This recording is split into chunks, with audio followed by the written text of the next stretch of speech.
Okay, here we are, folks. Welcome to day 14 of 64 Days to Peace. Humility is the word for today. Well, here we are, my friends, on this day 14, where humility is the topic or the process or the quality that we can engage. I am in my garden, and my, my my humility definitely is activated in my garden. And for some reason, the little gnome reminds me of humility.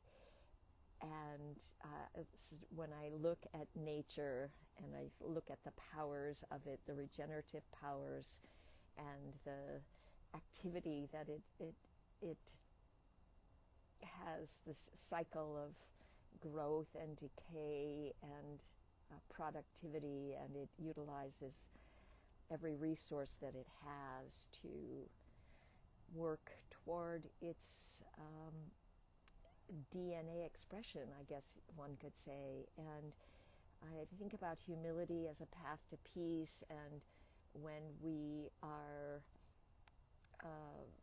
working against a sense of overexpansion or inflation of our lower ego, working to keep our sense in balance, there seems to be an amazing opportunity to really embrace the higher world, to gaze at the stars and the sky and see what a small and tiny particle we are of the larger cosmic forces of creation, and yet we are significant and we are unique, and to be able to appreciate ourselves and value each other individual, without overinflating ourselves, without overinflating others. How many people we put on pedestals, and then if they fall, we are triggered. We hold others to standards, or we hold ourselves perhaps to standards that are differently held, from our friends to our strangers. And it is important, I think, that in order to achieve a sense of value for ourselves and yet being humble within it, that we are able to see a more objective perspective on ourselves, on each other, adjust our expectations to embrace our humanity and to embrace our divinity, to hold our balance of our higher and lower egos to a higher standard. I mean, certainly we have our role models.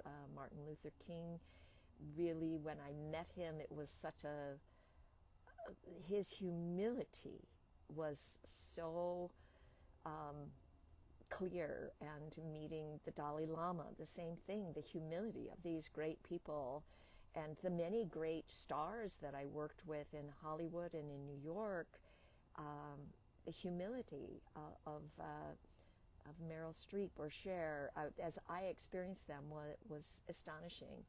And other stars who did not exhibit such humility, and whose auric field radiated as something that was not pleasant and that was not peaceful. Our Chekhovian path of beauty, ease, entirety, and form is another path that helps awaken our humility. And it's important that we are able to find a sense of humility about our mistakes and our errors and our oopses, that we can honor and reckon with these weaknesses, vulnerabilities, so-called imperfections. Although if you know me, you know I think everything's perfect, because when I make a mistake, I have the opportunity to go into blame or shame. And I have the opportunity to not. I have the opportunity to make friends with my so-called mistakes and identify them as the perfect learning process. And once we can learn a lesson, from that we can find the love, from that we can find the humility as well, the sense of acceptance and forgiveness of ourselves and others. And when we shame ourselves, we inevitably want to recover from that by potentially blaming another. And if we don't choose shame, if we choose acceptance and welcoming and appreciation, then humility is achievable and embraceable.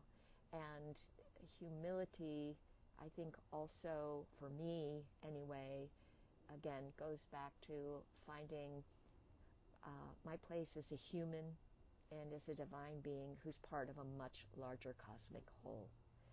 And so with that, I can ask myself humbly to consider maybe 3 ways that you make a difference in the world, and embrace those.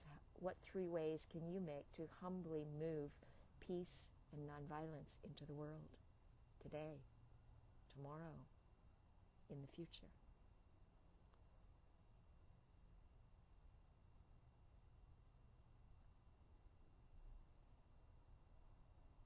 Ciao, guys.